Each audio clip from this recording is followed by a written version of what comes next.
but we called last week Head on a Swivel Week. Well, it certainly turned into Head on a Swivel Weekend because these commitments started coming fast and furious for the Longhorns. And told you last week, players were being patient through their advisors and agents. They were taking their visits and taking their time, and some of those started to come to fruition this weekend. And obviously the biggest ones came down this weekend. But it started, go all the way back to Friday when the Longhorns got a commitment from Florida State transfer linebacker Justin Cryer. He's a kid originally from Katy or Brookshire, just east of Katy or west of Katy. He played 3 years at Florida State. He's coming in. He's going to be a depth guy on the linebacker side. Then the next day on Saturday, the really big names started to come through. Rasheem Biles, linebacker out of Pittsburgh. This guy had a game last year for Pittsburgh. He had 18 tackles, and he's had 2 sacks and a touchdown in one game. He was unreal. He is, an all-ACC caliber linebacker. Should come in and help minimize the departure of Anthony Hill. And then yesterday, it was a daily double for Texas on the offensive side of the ball. First came the news of Cam Coleman as a wide receiver, the number 1 player in the portal out of Phoenix City, Alabama, and, of course, played 2 seasons at Auburn. And then came Hollywood Smothers, NC State running back. What a name. He wins the all-name team, but back-to-back. So, at the running back room, so at Texas, you have Cam Coleman at receiver to go with Emmett Mosley, Ryan Wingo, and the young guys. And then at running back, out is Trey Wisner, who's going to Florida State, C.J. Baxter, and now Christian Clark. In Hollywood Smothers and Raleek Brown, the running back from Arizona State.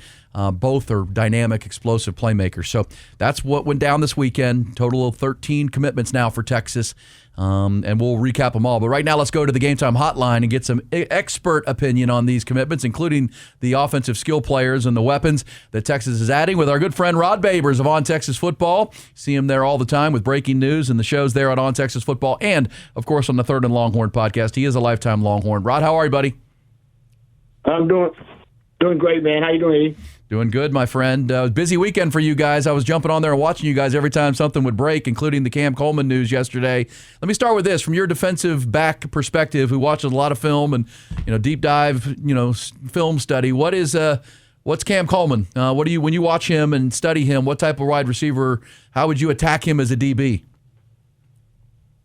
He's got, first of all, the elite frame, right? You're talking about a guy that's about 6'3", 200. I think everybody's favorite NFL comp is George Pickens, right? A guy that's got elite jump ball ability. He can bring the verticality to your offense, whether you're talking about stretching the field or you're talking about a guy that can just go up and turn a 50-50 ball into an 80-20 ball. I'll give you one of my favorite stats about him, kind of show off his X-Man ability.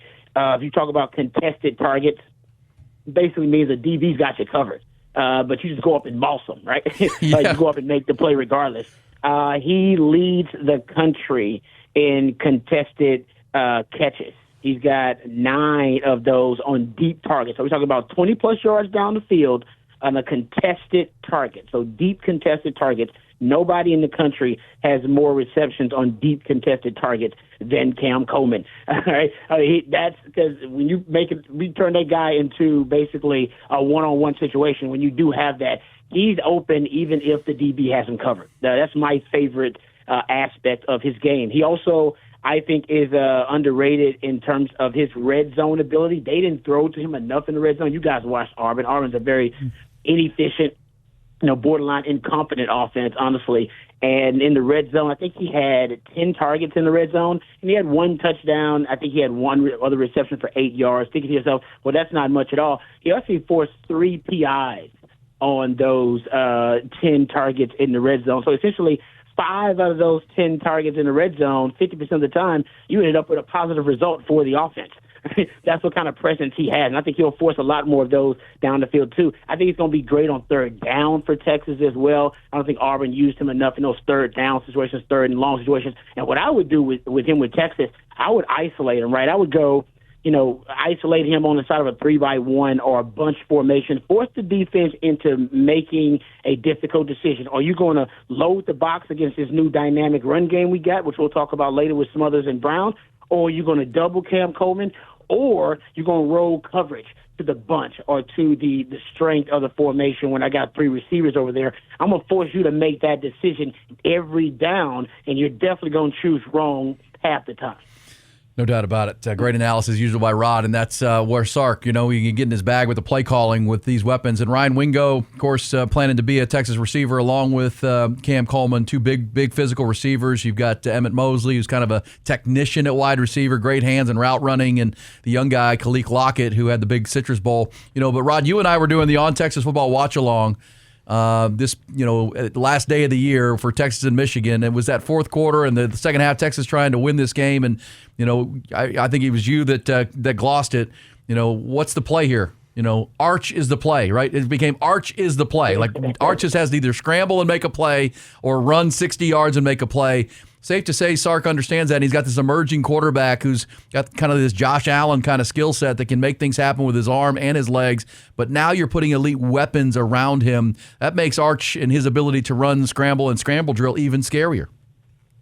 Yeah, and one of the first things I thought about with Cam Coleman was thinking about the scramble drill, right? I mean, Arch is averaging versus Power 4 opponents over 11 yards per attempt on throws from the scramble drill, and he's averaging almost 9 yards per rush on scramble drill. So he's one of the best in the country. Now you add a receiver that almost is indefensible, right, in 50-50 ball situations where he can just throw it up to a guy. And we know Texas receivers, they had a hard time having, elite ball tracking skills for, those deep balls down the field. Ryan Wingo's a good player, but that wasn't really his strength. We found out later his strength is more the yak guy, those yak opportunities, those wide receiver screens, run after the catch. And he's really good at that. That's not really the strength of Cam Coleman. He's more of your down the field guy.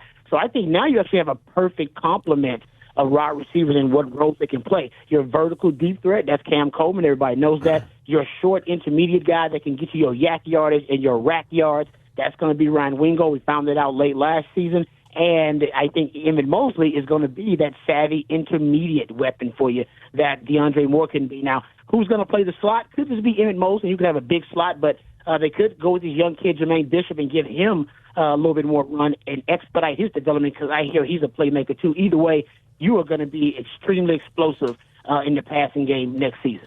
Rod, I want to ask your opinion about the rushing game here. Listen, last year, especially in the SEC play, Texas was not run the ball well. That was not a key point of their game. But they're going to have fresh faces, that's for sure, in the running back room. We see a lot of guys hitting the transfer portal because they're bringing in Hollywood Smothers. We saw that this weekend from North Carolina State.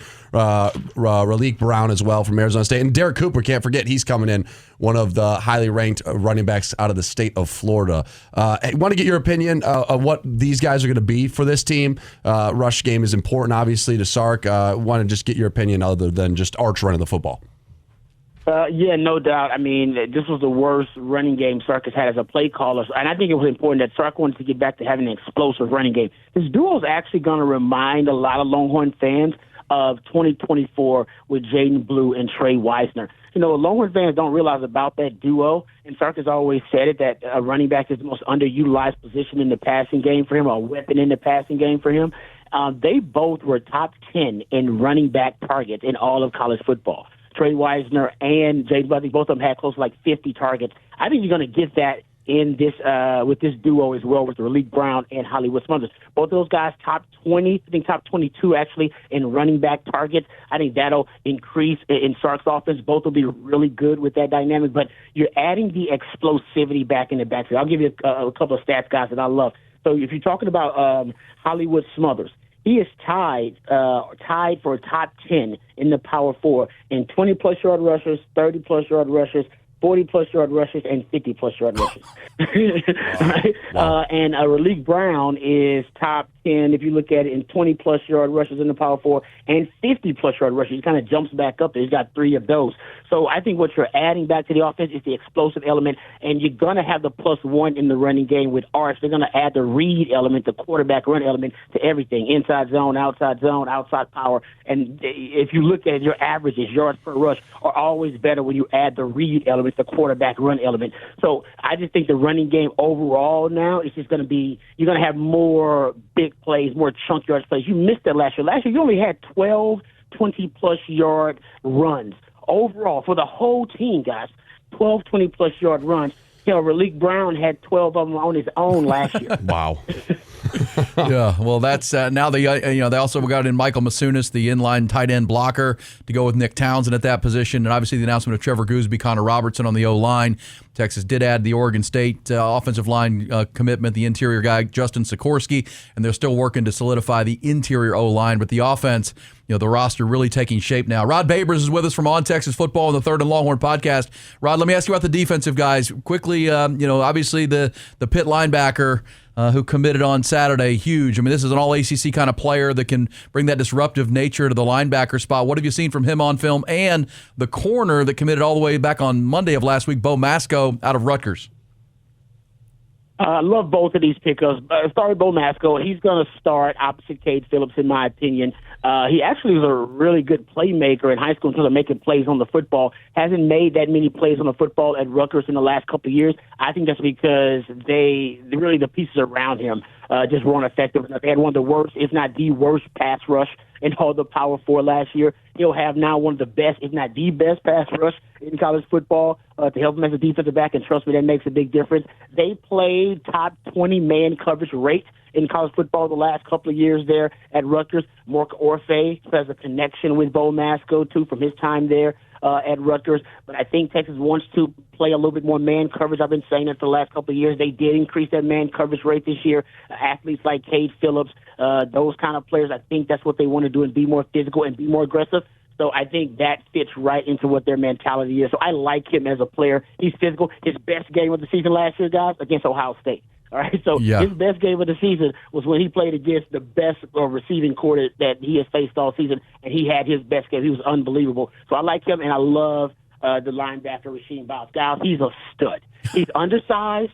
He's had like Levante David in the league. That's kind of his ceiling as a player. He's undersized, but he's got some of the best instincts I've seen of any defender in college football. His instincts are freaky. You got to watch him. He's diagnosing plays way faster than everybody else around him defensively. And you're going to see that it's probably Muschamp loves him. That's why he's key. He's not going to lead the field. He'll probably lead the Longhorns in snaps next year, but he'll also be one of your leaders in havoc plays. I'm talking about in coverage. We're talking about as a pass rusher. He really doesn't have a weakness to his game. This guy is a stud. I was actually more excited about Biles than I was about Cam Coleman because I wasn't sure about how realistic Cam Coleman was. But the Biles thing, guys, it's going to be a game changer. Yeah, he's big time. You can just watch him on film. That's the difference, right? Obviously, it's a new world order and a new era. I mean, you're looking for experience. You're not waiting on guys to develop. You especially when you're investing dollars and revenue sharing dollars.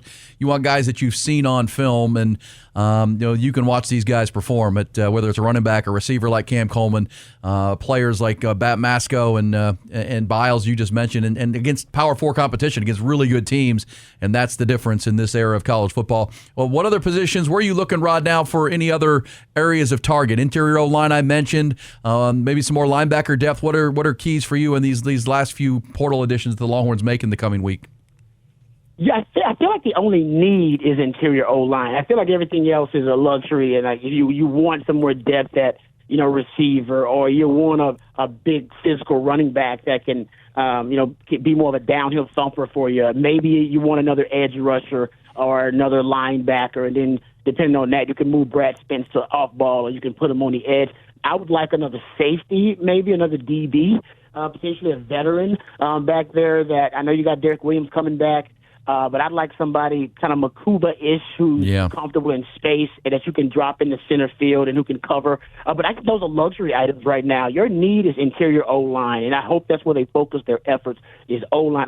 The only thing that can really limit these weapons that you have now assembled, this assemblage of weaponry, would be the O-line. So I think if you take care of the O-line, Texas may have, guys, it's possible, the best offense potentially that Sarkis has since he's been here. You think he hasn't had really any elite offense. He hasn't had like a top 10, top 15 offense.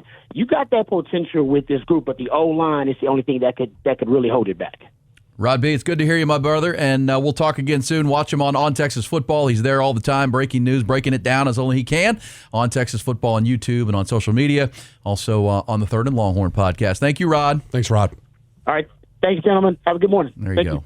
How about that, Rasheem Biles? He was more excited about that than Cam Coleman. Rasheem Biles, how about this? In a game against East Carolina this year. Yeah, the bowl game, right? He became the first player in 18 years in college football in any game to have 15 or more tackles, 4 tackles for loss, and score a touchdown. Unbelievable. And so the Longhorns, going all in here, hitting on their targets. And, you're essentially replacing Anthony Hill with Rasheem Biles. You're trying to upgrade the offense. The running back room, as you just heard from Rod, much more dynamic with the explosive long speed and big playability. And I'll just say, I don't know. Texas will be the preseason hype this coming year will be much like last year, where there might be preseason 1 or 2 with Arch. But this team will be a very hard offense to stop. Yeah, absolutely. And I think to Rod's point, you put a bunch formation on one side with Wingo and Mosley included and maybe Nick Townsend, and you go to the other side and you got Cam Coleman manned up on somebody. Good luck. Good luck. And we saw the development of Arch Manning, right? That was the thing that kind of held him back a little bit last year is, they have all these expectations. Arch was the Heisman favorite. Well, now I think it's more valid. He could be the Heisman favorite this year. Well, and if you were listening to us back in August, we were saying tap the brakes on that. He's got 2 starts. He's going to be a good player, but who at that point was picking Fernando Mendoza, Mr. Tom Brady clone, to be the Heisman Trophy winner. But he is, and Indiana will play for a title. Texas would like to be in that position a year from now.